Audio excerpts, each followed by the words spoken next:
500 பேருக்கு தரிசனமானார்னு இருக்கும். இன்னொரு இடத்துல இவர் எழுதுவார், பவுல் எழுதுவார்.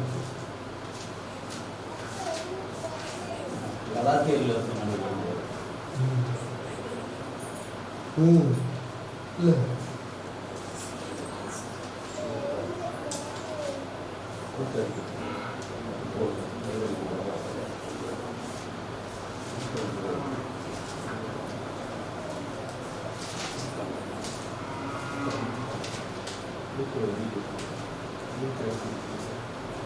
அப்ப ஆண்டவர் என்ன பண்றாருன்னா, இந்த 500 பேருக்கு தரிசனமாகி இப்ப மேகம் எடுத்துக்கொள்கையில் அவர் எங்க போயிட்டாரு?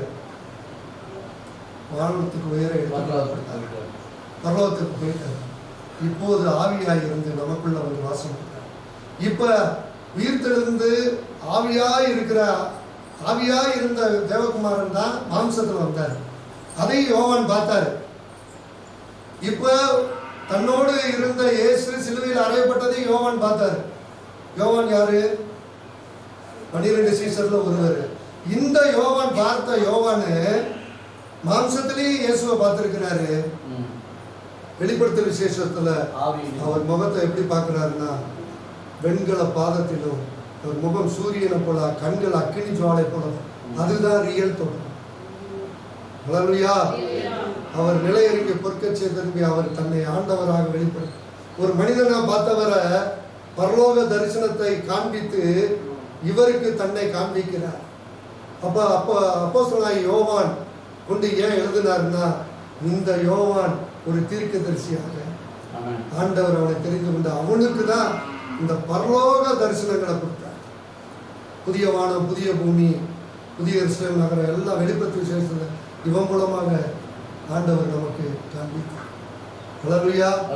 அப்போ புதிய ஏற்பாட்டில அப்போஸ்தலர்களும் தீர்க்கதரிசிகளாக இருந்து தீர்க்க தரிசனம் உரைத்திருக்கிறார். பழைய ஏற்பாட்டுக்குள்ளதான் புதிய ஏற்பாடு இருந்தது, புதிய ஏற்பாட்டுக்குள்ளதான் பழைய ஏற்பாடு இருந்தது. இப்ப வாசிப்போம். இப்ப இயேசு வந்து பூமியில ஊழியம் செய்யும் போது என்ன சொல்றாரு பாருங்க. மத்தேயு 12:17 வாசிங்க.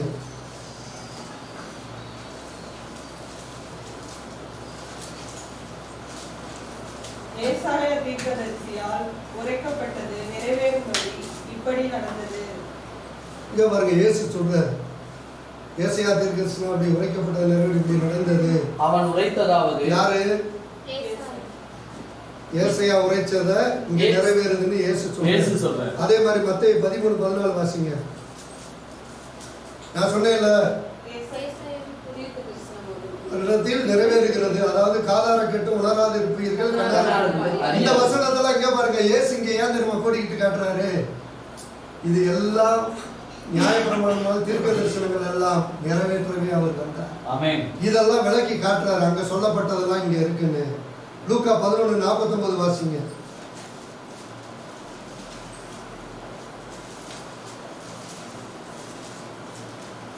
ஆதலால் தேவ ஞானமானது, நான் தீர்க்கதரிசிகளையும் அப்போஸ்தலர்களையும் அவர்களிடத்தில் அனுப்புவேன், அவர்களில் சிலரை சிலர்களை துன்பப்படுத்துவார்கள். பாருங்க, அப்போஸ்தலர்களையும் தீர்க்கதரிசிகளையும். தீர்க்கதரிசிகளை பழைய ஏற்பாட்டுல உண்மையாய் உரைத்த தீர்க்கதரிசிகள் கொல்லப்பட்டார்கள். அதைத்தான் கீழே சொல்றாரு. எப்ப இருந்து தெரியுமா? ஆபேலின் ரத்தம் முதல். ஆபேலின் ரத்தம் முதல். ஆபேலே ஒரு தீர்க்கதரிசி. பழைய ஏற்பாட்டை உங்களுக்கு கனெக்டிவிட்டி சொல்லிட்டேன். ஆதாம் ஏவாள் காலம் வரைக்கும் தீர்க்கதரிசியா ஏனோக்கு ஒரு தீர்க்கதரிசி. ஆபேல் வந்து யாரு? ஆதாமுடைய இல்ல நீதிமான் என்று வேதமானது சொல்லுகிறது. அது ஒரு தீர்க்கதரிசி. அவனே அன்னைக்கு காயின் கொலை செய்தார், ரத்தம் சிந்தப்பட்டது. ஆபேலின் ரத்தம் முதல் யாரெல்லாம் தீர்க்கதரிசனத்தை உரைச்சாங்களோ, பாவத்தை கண்டிச்சு நியாய தீர்ப்பை குறித்து சொன்னாங்களோ அவர்களை கொலை செய்தார்கள். உலக தோற்றம் முதற்கொண்டு சிந்தப்பட்ட சகல தீர்க்கதரிசிகளுடைய இரத்த பலியும் இந்த சந்ததியிடத்தில் கேட்கப்படத்தக்கதாக அப்படி செய்வார்கள் என்று சொல்லுகிறது. நிச்சயமாகவே இந்த சந்ததியிடத்தில் அது கேட்கப்படும் என்று உங்களுக்கு சொல்லுகிறது. பல தலைமுறை ஆகியும் சிலது யுத்தங்கள் நடந்துகிறது. அன்னைக்கு கொலை செய்தவர்களுடைய இரத்த பலியை ஆண்டவர் பின்னாட்கள் அந்த சந்ததியிட்ட அது கேட்கப்படும் என்று சொல்லுகிறார். லூக்கா 16:16 வாசிங்க. நியாயப்பிரமாணமும் தீர்க்க தரிசன வாக்கியங்களும் யோவான் வரைக்கும் வழங்கி வந்தது. அது முதல் தேவனுடைய ராஜ்யம் சுவிசேஷமாய் அறிவிக்கப்பட்டு வருகிறது. யாவரும் பலவந்தமாய் அதில் பிரவேசிக்கிறார்கள். இங்க பாருங்க, என்னை கவனிங்க. வாக்கியங்களும் யோவான் வரைக்கும் வழங்கி வந்ததுன்றது யாரு? யோவான் ஸ்நானகன். சரிங்களா? அது முதல் தேவனுடைய ராஜ்யம் சுவிசேஷமாய் அறிவிக்கப்பட்டு வருகிறது. எப்போ வரைக்கும்?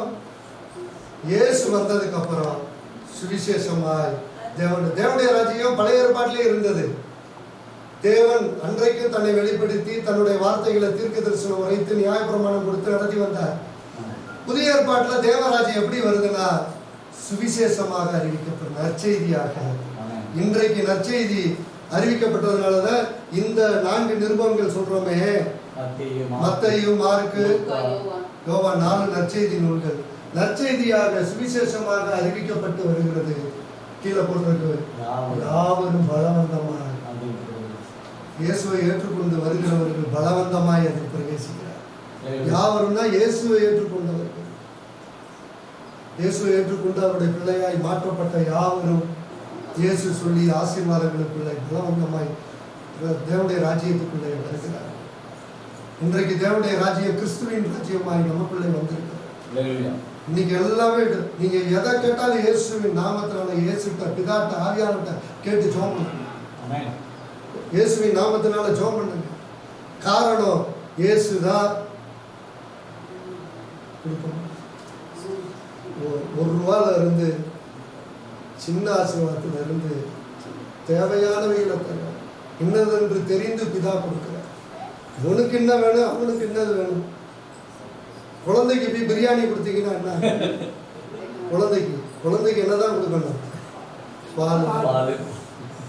அப்ப குழந்தை பிரியாணி கேட்குது. அது மாதிரிதான் நம்ம ஜபங்கள்லாம் பார்க்கிறார். எல்லார் ஜபத்தையும் கேட்க வேண்டிய பிரகாரமாய் கேட்காம எதை கேட்டுக்கிட்டு இருக்காங்க?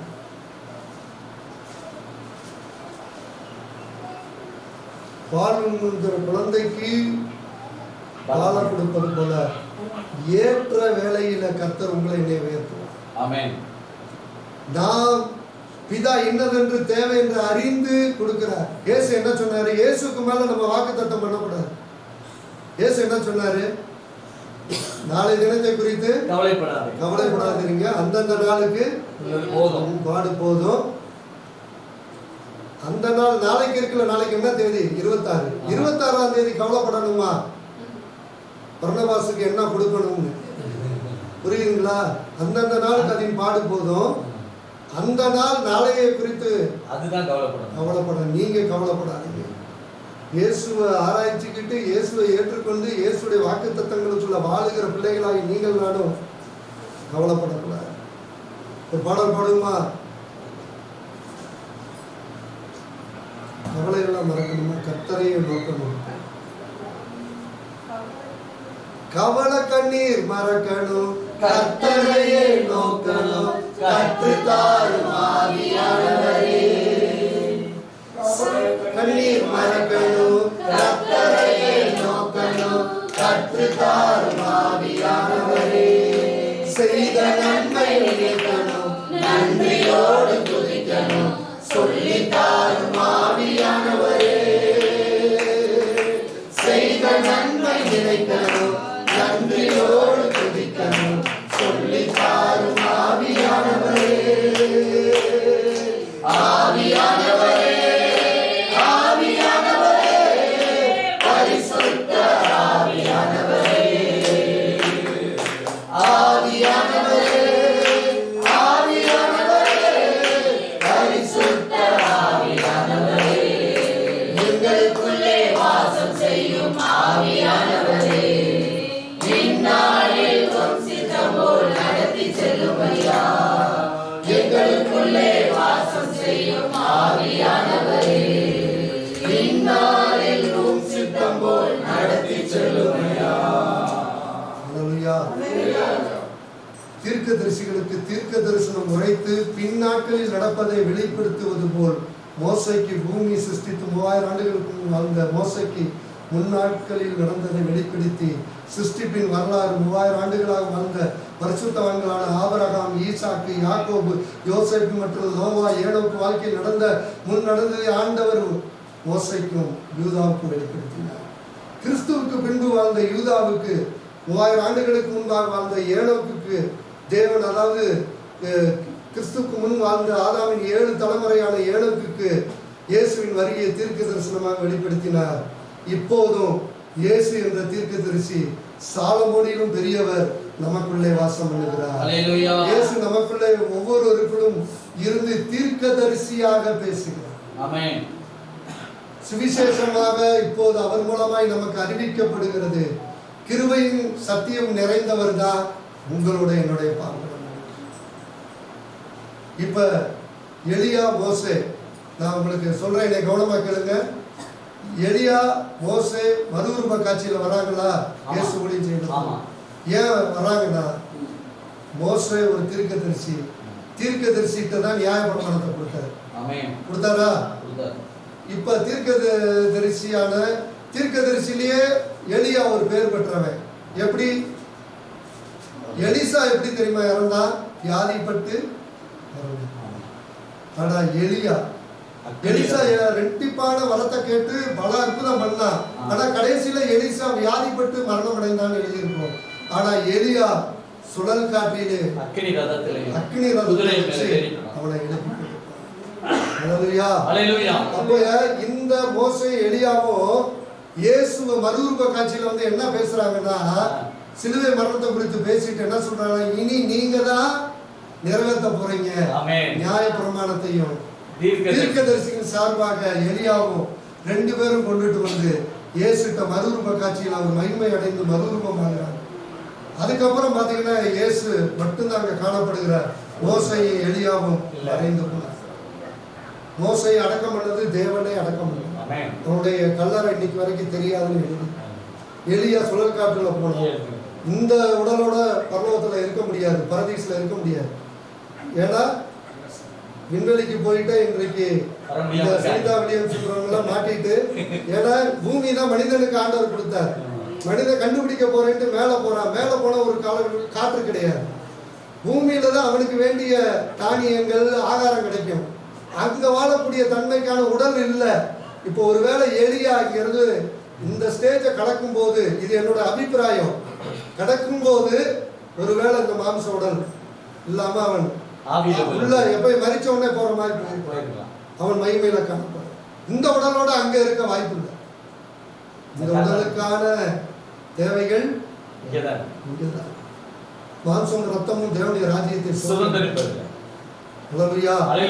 அங்க ஆவிக்குரிய சரீரத்துல போய் அங்க இருக்கிறத சாப்பிடும்படி ஜீவ விருட்சத்தின் கனியை புசிக்க, இதுக்கு எல்லாத்துக்கும் ஏற்ற ஒரு சரீரத்தை உண்டு பண்ணி கூட்டு போறாரு.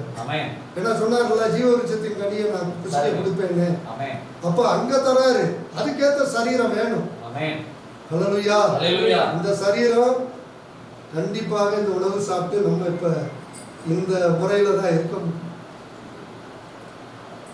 அவன் ஏனோக்கும் எலியாவும் மோசையும் தீர்க்க தரிசனம் வந்து நிறைவேற்றுவதை இயேசுட்ட சிலுவை மரணத்தை குறித்து பேசி பின்பாக போகிறார்கள். இது என்னன்னா, இன்றைக்கு அந்த பரிசுத்தவங்க மோசே, எலியா எல்லாம் இருக்கலாம். ஆனா பூமியில அவங்க கிரியை செய்ய முடியாது. இயேசுதான். இன்னொன்னு சொல்றேன் உங்களுக்கு, தேவ தூதர்கள் இருக்காங்கல்ல, அதாவது இங்க இருக்க தேவன், தேவகுமாரன், தேவ ஆவியானவர், அதுக்கப்புறம் தேவ தூதர்களை படைத்தார். இந்த தேவ தூதர்கள் பரலோகத்துல இருக்காங்க. இந்த தேவ தூதர்கள் தரிசனமாகிறாங்க. கொர்நேலியுக்கு வந்தாங்கல்ல, கொர்நேலியுக்கு தேவதூதன் தரிசனமானா. அப்புறமேலுக்கு அவன் ரட்சிப்புக்குள்ள பேதுரு நடத்துறார். பேதுருக்கும் ஆண்டவர் கனவுல சொப்பனம் தரிசனமாகிறார். இப்ப பேதுரு ரட்சிப்புக்குள்ள கொர்நேலிய ரட்சிப்புக்குள்ள நடத்த தேவதூதனையே ஆண்டவர் அனுப்புறார். தேவன் சிலருக்கு தேவதூதன் அனுப்புவார், சிலருக்கு வார்த்தை போதும் நினைப்பார். நீங்க தேவதூதன் வேணும்னு சொல்லி ஜெபம் பண்ண வேண்டாம். கொர்நேலியுக்கு தேவதூதனை அனுப்பிச்சிட்டீங்களே, எனக்கும் தேவதூதனை அனுப்புங்கன்னு கேட்காதீங்க. இயேசுவை பார்த்ததுக்கே செத்தவனை போல விழுந்துட்டாங்க. இங்க உள்ள ஆண்டவர் வார்த்தை, அவர் யாருக்கு தரிசனமான அவர் விருப்பப்பட்டவர். இப்ப தேவதூதர்கள் என்ன பண்றாங்க தெரியுமா? தேவனுடைய பணிவிடை ஆவிகள் சொல்ற வேலையை மட்டும் தான் செய்வாங்க. எப்ப மனிதன் பார்க்குற மாதிரி தரிசனம் பண்ணணும் அப்பதான் ஆவான், மற்ற நேரம் அவங்க மறைஞ்சுதான் இருப்பாங்க. தேவன் விரும்பினாதான் தேவதூதனே நமக்கு தரிசனமாக முடியும். தேவன் விரும்பினாதான் தேவனே நமக்கு தரிசனமாக முடியும். சிலருக்கு தரிசனமாகிறார் இந்த காலத்திலையும், அவங்கள ரட்சிக்க. சிலருக்கு சாட்சிகள் நாம் கேள்விப்பட்டிருக்கோம், சிலருக்கு நடந்திருக்கு, அது அவர்களுக்கு. ஆனால் நமக்கு, நாம் தோமாவை போல நம்ம இருக்கக்கூடாது. தோமா என்ன சொன்னா? உயிர் தெழுந்த இயேசுவை பார்த்து, அவரை பார்த்தான்னு சொன்னதை நம்பல மற்றவங்க. அவன் என்ன சொன்னான்? உயிர் தெழுந்த இயேசுடைய விரல்ல அவரை விழா ஈட்டியில குத்துனாங்க, காயத்துல என் விரலை போட்டு பார்த்தாலே நம்ப மாட்டேன்னா ஆண்டவர் அவனுக்காக 8 நாளைக்கு முன்னாடி மறுபடியும் வந்தார். அப்ப தரிசனமாய் என்ன சொல்றாருன்னா, அவிசுவாசியா இராமல் விசுவாசியா இரு, நீ என்ன பண்ண, என்னை தொட்டு விழால போடுன்றாரு. அப்ப ஆண்டவரே அப்படின்னு, அப்ப ஆண்டவர் சொல்றாரு, தோமாவை நீ கண்டு என்னை காணாமல் விசுவாசிக்கிறவர்கள் பாக்கியவான்கள். அந்த காணாமல் விசுவாசிக்கிற கூட்டத்தில் உங்களை என்னை வைத்து, ஹல்லேலூயா, நீங்க காணாமல் விசுவாசிக்கிற கூட்டத்துல உங்களை என்னையும் ஆண்டவர் வைத்திருக்கிறார். இது மிகப்பெரிய ஒரு ஆசீர்வாதமாக இருக்கிறது. நீங்கள்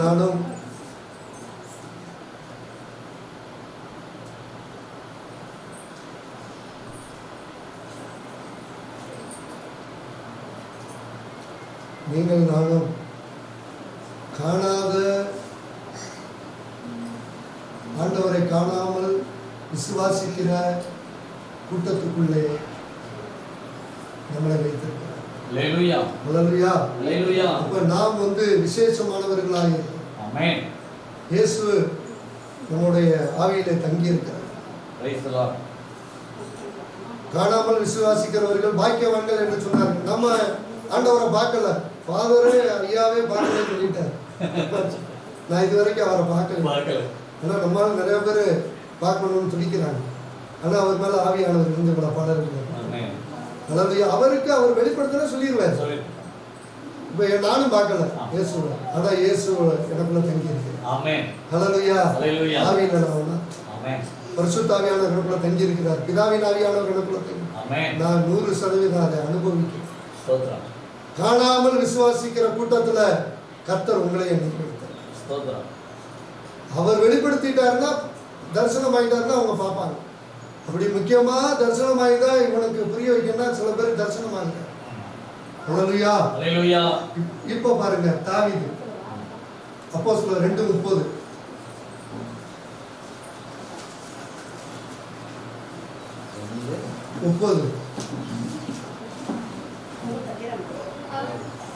அவன் தீர்க்கதரிசியாய் இருந்து உன் சிங்காசனத்தில் வீற்றிருக்கிற மாம்சத்தின்படி உன் சந்ததியிலே கிறிஸ்துவை எழும்ப பண்ணுவேன் என்று தேவன் தனக்கு சத்தியம் பண்ணினதை அறிந்தபடியால் அவன் கிறிஸ்துவினுடைய ஆத்துமா பாதாளத்தில் விடப்படுவதில்லை என்றும் அவருடைய மாம்சம் அழிவை காண்பதில்லை என்று முன்னறிந்து உயிர்த்தெழுதலை குறித்து இப்படி சொன்னான்.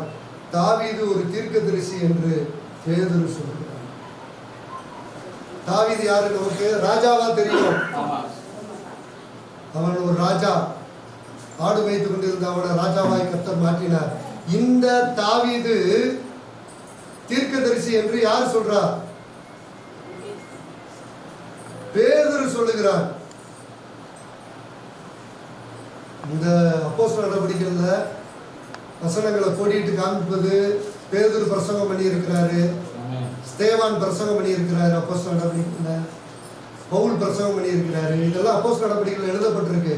இதுல தாவீது ஒரு தீர்க்கதரிசின்னு பேதுரு சொல்றாரு. தாவீது ஒரு தீர்க்கதரிசி, ஏன்னா அவன் தீர்க்கதரிசியாய் இருந்து, இப்ப பாருங்க அந்த தீர்க்கதரிசி தான் சங்கீத பாட்டு நம்ம ஆபகுக்கு பார்த்தோம், கடைசியில் அது பாடின சங்கீதம். தீர்க்கதரிசி மூலமாக சங்கீதத்தை கொடுக்கிறார். இன்றைக்கு ஏகப்பட்ட சங்கீதங்களை எழுத தீர்க்கதரிசியாக தாவீதை ஆண்டவர் பயன்படுத்தினார். சங்கீதம் 22ல இயேசுடைய பாடுகளை குறித்து தீர்க்கதரிசனம். சங்கீதம் 69 எல்லாவற்றிலும் அவன் பாடின எல்லாமே தீர்க்க தரிசனமாக பல ஆண்டுகளுக்கு முன்பாக உரைத்தத இயேசு பூமியில மனிதனாக பிறந்து இயேசுடைய வாழ்க்கையில் எல்லாம் சம்பவித்தது. இயேசுடைய வருகை, பிறப்பு, அவருடைய ஊழியம், அவருடைய மரணம், அவருடைய சிலுவை மரணம், அவருடைய உயிர்த்தெழுதல், இன்றைக்கு அவர் உயிருள்ளவராக மறுபடி வரப்போகிற எல்லாமே இருக்கு. நான் ஒரே ஒரு காரியம் சொல்றேன், இயேசுடைய மாம்சம் மட்டும்தான் அழிவு இல்லாமல் பரலோகத்தில். ஏன்னா அவர் ஆவியாகவும் இருக்கிறார். அவர் அவர் உயிர்த்தெழும் போது அவருடைய சரீரம் வந்து பாருங்க, கிறிஸ்துவனுடைய ஆத்மா பாதாளத்தில் விடப்படுவதில்லை என்றும் அவருடைய மாம்சம் அழிவை காண்பதில்லை என்றும் முன்னறிந்து அவர் உயிர்த்தெழுதலை குறித்து இப்படி சொன்னார். இயேசு உயிர்த்தெழும் போது அதே சரீரத்தில் உயிர்த்தெழுந்தார் போனது. அதற்கு பின்பாக அதே சரீரத்தில் போயிட்டார். இன்னைக்கு எல்லா ஆதாம் ஏவாளுடைய எல்லா மனிதர்களும் ஒன்று உடல் மண்ணுக்குள்ள வைக்கப்படுகிறது, புதைக்கப்படுகிறது, அல்லது அடக்கம் பண்ணப்படுகிறது, அல்லது எரித்து தண்ணீரில் கலக்கப்படுகிறது மனிதனுடைய உடல். ஆனால் இயேசு தான் இந்த மனிதனாய் பிறந்த உடல். ஏன்னா அவர் தேவகுமாரன், இந்த உடலை நமக்காக எடுத்தார். இந்த உடலில ஆவியாய் உயிர்த்தெழுந்து இதே உடலோடு சென்ற ஒரே ஒருவர் நம்முடைய ஆண்டவர்.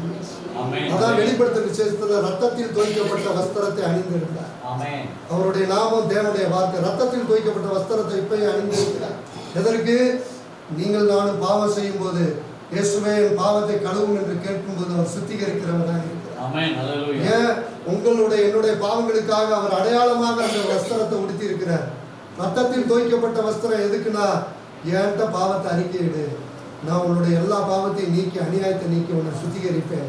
உனக்காக சிலுவையில் நான் தான் ரத்தம் சிந்தினேன், நீ என்னிடத்துல பாவங்களை அறிக்கணும் ஒரு அடையாளத்திற்காக ரத்தத்தில் தோய்க்கப்பட்ட வஸ்திரத்தை அவர் அணிந்திருக்கிறார்.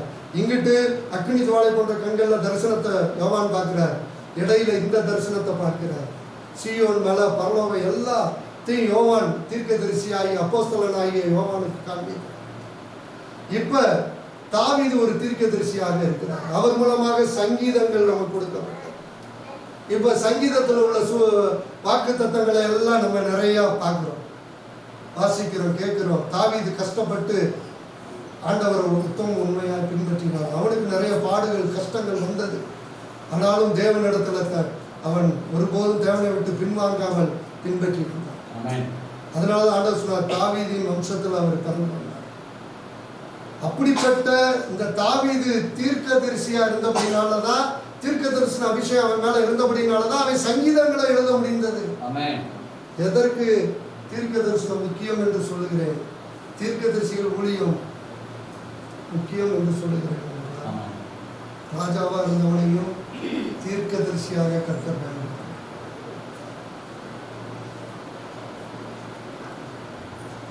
அதன் மூலமாக சங்கீதம் வந்து, ஆனால் அந்த சங்கீதத்தை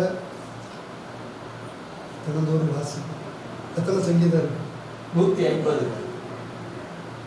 150 சங்கீதத்துல எத்தனை சங்கீதம் தெரியும்னா சிக்கல்.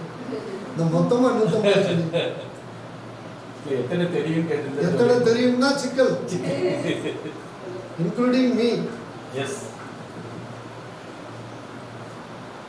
சங்கீதங்களும் கொடுக்கப்பட்டது. ஆண்டவர் கோடிட்டு காட்டுறாரு. தீர்க்கதரிசிகள் உரைத்தபடி மோசேயின் நியாயப்பிரமாணத்தில், தீர்க்கதரிசன புஸ்தகத்தில், சங்கீதத்தில் சொல்லப்பட்டவையெல்லாம் நிறைவேறுவதற்கு தான் நான் வந்தேன். இயேசு சொல்றாரு. அல்லேலூயா. எல்லா வாக்கு தத்தங்களும் ஒரு காலத்தில் நிச்சயமாய் உங்களுக்கு நடக்கும். அவர் நிறைவேற்றுவதை நிறைவேற்றுவார். அல்லேலூயா. யோபு சொல்றாரு, எனக்கு அவர் குறித்ததை நிறைவேற்றி முடிப்பார். உங்களுக்கு என்ன தேவன் மேல எழுதி இருக்கிறாரோ கண்டிப்பா கிடைக்கும். இயேசுவை மட்டும் பிடித்துக் கொள்ளுங்கள், ஒட்டி கொள்ளுங்கள். இயேசுவோட தான் எல்லா வாக்கு தத்தமும் வந்து சேரும். இயேசு இல்லாம எதையும் பெற முடியாது. இப்ப இயேசு கிறிஸ்துக்குள்ளாக நமக்கு இதை கொடுத்திருக்கிறார். இன்னொன்று பாருங்களேன், இயேசு எவ்வளவு விசேஷித்தவர் பாருங்க. அந்த காலத்துல, பழைய ஏற்பாட்டின் காலத்துல பலி செலுத்துவதற்கு ஆசாரியனை உண்டு பண்ணார். பாருங்களேன், அன்னை தீர்க்கதரிசி, தம்பியோ அண்ணன், தம்பி தீர்க்கதரிசி, அண்ணன் ஆசாரியன். யாரு? ஆரோனும் மோசையும். அன்னை தீர்க்கதரிசி பிரதான ஆசாரியர் 2 பேர். ஆமா. ஆரோன் வந்து பிரதான ஆசாரியர், ஆரோனை போல அழைக்கப்பட்டார்கள். அப்ப ஆரோன் ஆசாரியர் பரிசுத்த வஸ்திரத்தை உடைஞ்சிருக்கணும், கர்த்தருக்கு பரிசுத்தம்னு பட்டயம் போட்டிருக்கணும். ஆமா.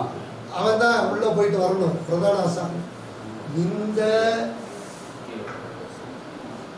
பிரதான ஆசாரியராக புதிய ஏற்பாட்டின் காலத்துல இதுல சொல்லப்பட்ட இயேசு இருக்கிறார். அல்லேலூயா. எபிரேயர்ல அவர் பிரதான ஆசாரியர், ஆமென். மகா பிரதான ஆசாரியர்.